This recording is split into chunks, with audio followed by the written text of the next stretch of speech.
Today on CFTK-TV News, some changes are coming to Caleb Street and Terrace. Several Terrace youth softball teams had success at provincials, and the trial for the Lapu Lapu Festival killer has entered its early stages. Northwest BC's only television news team. We are CFTK-TV News. Good evening, I'm Cale Maslin, and here's what's making the news in the Northwest and beyond for today. Some very good news that has come out of the Red Chris mine incident, that it's seen 3 high-tech drilling workers get trapped inside of the mine.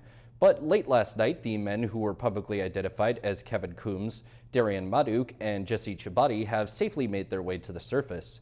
Newmont Canada has since released a statement saying that they are deeply grateful for the help they got for rescuing the men, and they'll also look to figure out what exactly caused this entrapment. The City of Terrace has announced that some changes are being made to Caleb Street in order to improve both safety and traffic flow for everyone who travels along it. The most notable change is that the traffic route between Gregg Avenue and Davis Avenue will be going from 2 lanes to 1 lane, while also having a lane in the center for turning left. Some other changes will be made to the configuration of bike and parking lanes, and all of this work is being done because of recommendations that were made by an ICBC road audit.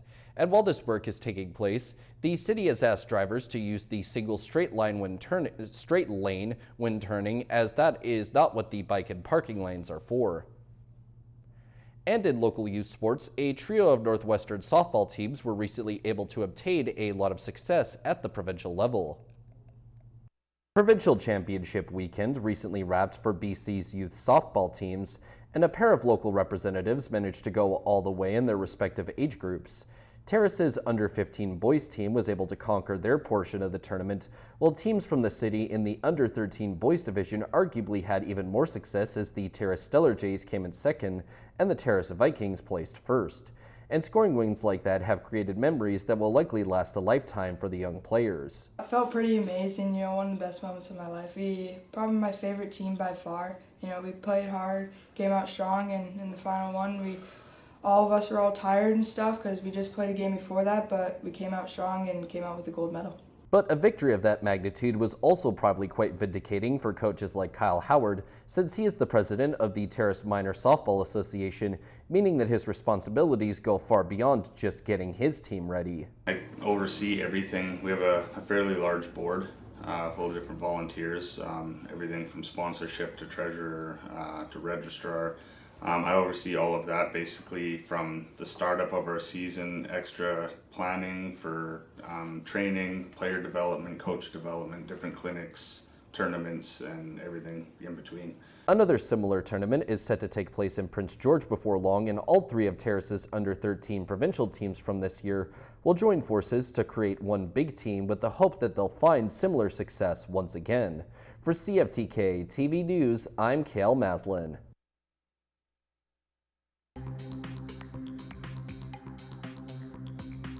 Coming up next, many BC residents believe voting should be mandatory. Welcome back. It's time to make voting mandatory, or at least that's the opinion of a majority of British Columbians in a recent poll. The sentiment comes as fewer people are exercising their democratic right, but that's not the only shakeup some are calling for in our electoral system. CTV's Rob Buffum has the story. With voting turnout in BC on the decline for decades, last reaching 70% 25 years ago, many in the province want to see action to turn that trend around. Put your money where your mouth is. Let's make it happen. Let's make a mandatory vote. A poll out today by Research Co shows 61% support mandatory voting like in Australia. 56% want elections returned to May, and a majority want public holidays on voting days. The same poll shows 77% want to see candidates required to take part in at least one debate. I think it's important for them to give people the chance to hear who they are. Nearly 2/3 surveyed say they're satisfied with the current first-past-the-post system. The system itself, as far as I'm concerned, is working. This is actually very interesting because it's coming at the heels of one of the closest elections we've had, and also a very close federal election. Still, nearly half prefer proportional representation, a system favored in much of Europe, one that would see province-wide vote percentages reflect the number of seats elected per party, a change that would blunt concerns about vote splitting. And that leads to some dysfunctional politics at times. Most spectacularly, we had BC United simply give up. Pro-rep has been voted on in multiple referendums, consistently voted down, including when former Premier Horgan tried to make it sound hip. If you were woke, you'd know that pro-rep is lit. As for ages, only 37% favor lowering the voting age like they did in the UK. The Greens' Rob Botterall is on an all-party committee looking into potential changes to improve BC's democratic system. You know, when you look at what's happening south of the border, you say, well, it's always the right time to be looking at how to strengthen our institutions. We now look at a shocking case of violence in Maple Ridge that has left 3 people dead. Police were called to a neighborhood to deal with a dispute between neighbors, but only a few hours later, police returned to investigate gunshots and discovered the grisly scene. CTV's Ben Nesbitt has more. A heavy police presence, burnt-out vehicles, and neighbors still processing the tragic events of Wednesday night. Just shocked, absolutely shocked. I heard gunshots and looked out the window and I saw the fire. Ridge Meadows RCMP officers were first called to the area of 239 Street and 118A Avenue just after 6:30 for a neighborhood dispute. They spoke with several people, but no arrests were made. Then, just before 11 p.m., Mounties are called back after reports that cars had been set on fire, as well as gunshots. I went and looked out the window and that flames were just going up the side of the house, up into the roof. The car was on fire, and that's when I heard, and then I said, holy crap. I said, okay, shut it down, let's get out of here. This man named Rick lives next door to the victims, who he described as a lovely older couple in their 60s. When police arrived the second time, they were dead in their home, while a male suspect who lived across the road fled inside, allegedly carrying a weapon. Police surrounded the home for hours before making entry. Earlier this morning at around 2:10, one man was found deceased inside a residence from what appears to be a self-inflicted injury. BC's police watchdog has been called in to investigate the actions of the officers involved. The victims also had a dog who was found dead, while an elderly woman who was living in their basement was able to escape the flames with the help of a neighbor. An explosion happened right after the gunfire and then fire, and I was like, I kind of blacked out. It was just help everybody else around me. The BC RCMP's homicide team will investigate the deaths of the 2 victims. They've been just great neighbors, great people. It was day 2 of the fitness hearing trial for accused Lapu Lapu festival killer Adam Kaiji Low. While lawyers for the Crown and defense continued questioning witnesses, they're eagerly awaiting a Supreme Court of Canada ruling which could upend their strategies. CTV's Ben Bilger has more. A forensic psychiatrist took the stand Thursday at the fitness hearing for Adam Kaiji Low, accused of intentionally driving an SUV through a crowded street festival and killing 11 people. Initially scheduled for 2 days, the judge has delayed lawyer arguments as an impending Supreme Court of Canada decision looms over the hearing. Any kind of Supreme Court of Canada decision will be binding on all lower courts, and so I'm sure that our courts are right now very cognizant of the fact that this decision is coming out and thinking about how it could apply to the cases that are currently before it. The case in question involves the homicide of Naomi Kurajija in Toronto in February 2013. Then 18-year-old Mohammed Barwani was found guilty of first-degree murder after a jury at a prior hearing found him fit to stand trial. Barwani appealed his conviction and lost, and now the case is before the Supreme Court of Canada. Friday's decision in Ottawa could have a direct impact on how lawyers for the Crown and defense approach Low's case. I'm sure that there's a lot of work going on behind the scenes to prepare for any outcome that's possible. An accused person's fitness to stand trial, which is currently at issue in Lowe's case, has to do with their mental health at the time of the hearing. It differs from a defense of not criminally responsible on account of mental disorder, commonly referred to as NCR. NCR is a completely different thing because we're looking backwards. We're looking at the person's mental state at the time of the alleged offense, trying to determine whether or not they had moral culpability based on that then. If applicable, the issue of NCR comes up at trial. At this point, it's not yet clear when or if there will be a trial in Lowe's case. Ben Milger, CTV News, Vancouver. And now we take a look at both your nightly and weekly weather forecast. On the north coast, tonight's weather will be mainly cloudy with a low down at 11 degrees.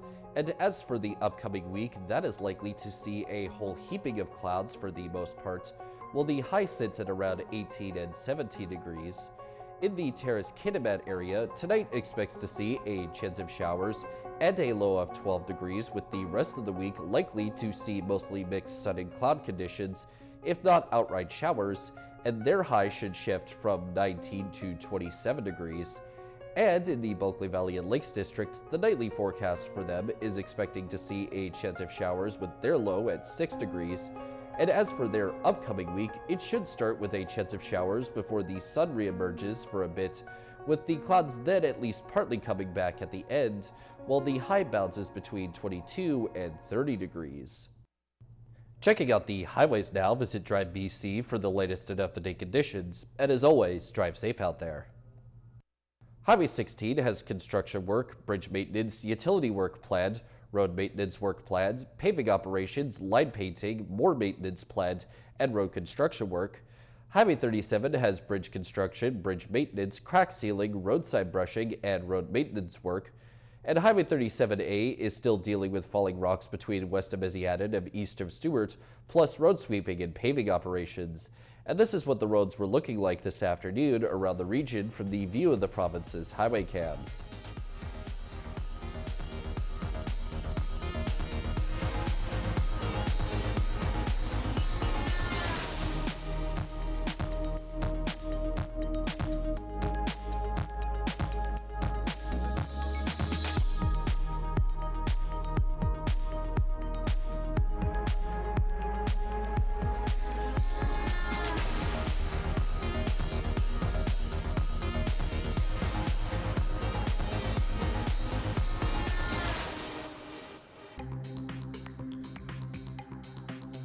Still to come, the sexual assault charges directed towards 5 Canadian hockey players have been dropped. Welcome back. Vancouver police are showing off their latest haul as part of a major operation in the downtown east side, but as CTV's Martin McMahon reports, critics still have issues with how the task force was launched. From weapons including knuckle knives to crossbows, to $140,000 in cash and a whole lot of drugs, the VPD says this latest seizure as part of Task Force Barrage has taken $2 million worth of illegal substances and cash off the streets. Over the past 5 months, we've driven down violent crime, made hundreds of arrests, seized more than 1,100 weapons, and significantly interrupted the illicit drug trade. This latest haul was collected last week from a building near East Hastings and Gore.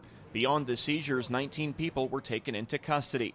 But the former head of the VPD drug unit says enforcement is only one part of the equation. The sustainability, for example, when the money runs out in Barrage and the police have to downplay their task force or even ask for more money to continue on with it, the area will default to its previous problem area.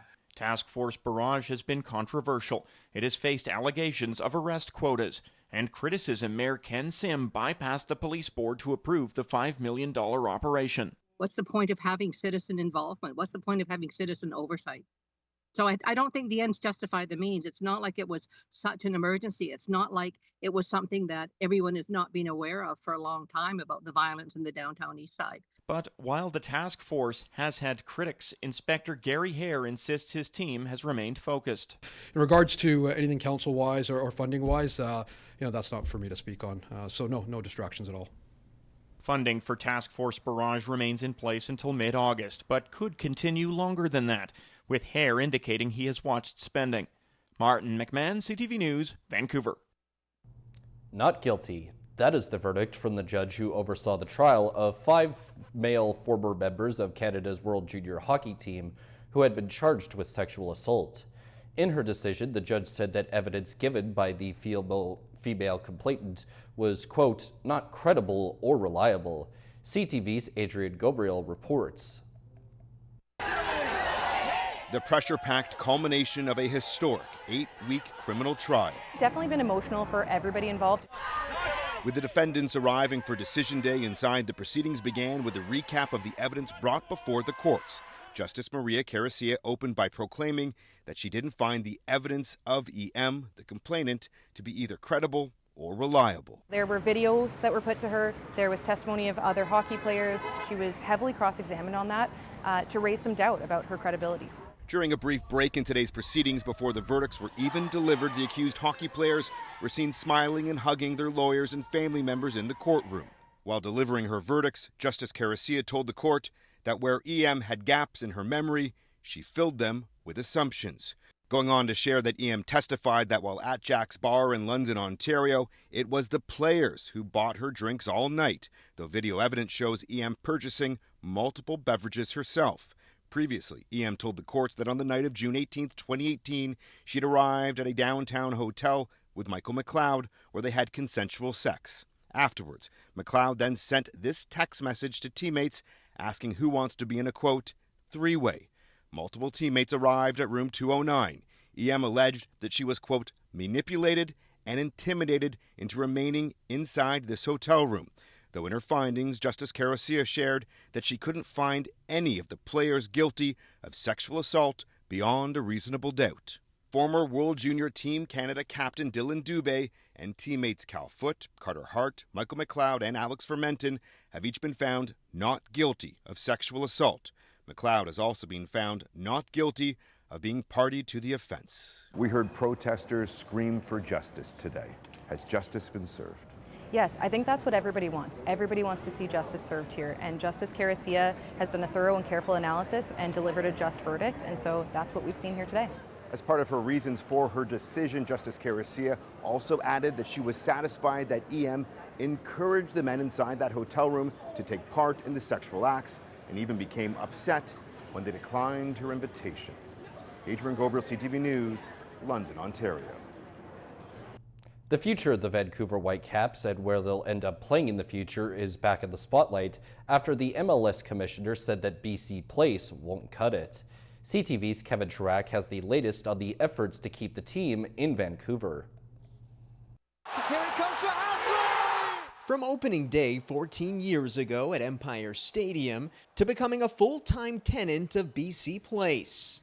They are one of the few teams in Major League Soccer that doesn't own real estate at all. In December, the Whitecaps were put up for sale, fueling speculation on the club's future in Vancouver. On Wednesday, the league commissioner addressed those concerns. We have no plans to move the Vancouver Whitecaps, but right now they don't have a viable stadium situation, and they need one. Some have raised issues with the 42-year-old stadium, from artificial turf to cavernous fan experience to scheduling conflicts. Last year, the Whitecaps even had to play a home playoff game in Portland. We have a stadium that we'll lose access to because of construction for the 2026 World Cup. It is we get 17 days where we can play our games, and that's it. In April, the team confirmed it was in talks with the city for a possible stadium on the PNE Fairgrounds. Mayor Ken Sim telling CTV News in a statement, while we cannot disclose specific information regarding potential land use matters, we are continuing to explore ways to ensure the Whitecaps can remain in Vancouver for generations to come. The team also confirming via statement that discussions with the city of Vancouver regarding potential stadium development at the PNE Fairgrounds site are progressing. The province says it's ready to help. There may be land restrictions, there may be issues where they need the province to make some tweaks to legislation. Those are the things that we're waiting for the City of Vancouver and the Whitecaps to get back to us on. But many questions remain, including stadium costs, and does it make financial sense for a potential new owner to keep the team in Vancouver? I do know that the number of owners that can foot this bill, those don't grow on trees. It's a lot of money to lay out for a new stadium. It's equally hard to get public money to help finance that new stadium. Both Mayor Sim and Whitecaps officials were not made available for an interview. Kevin Chirac, CTV News, Vancouver. And now we turn our attention to how the stock markets are looking as of today compared to yesterday. The Canadian dollar is down 0.4 cents. The price of gold is down $37.90. Oil is down 87 cents. Natural gas is down 1 cent. Aluminum is up $3. In Toronto, the TSX is up 122.09 points. The Venture Index is down 1.80. In New York, the Dow Jones is up 208.01, and NASDAQ is up 50.36. Still ahead, a pro wrestling icon has passed away.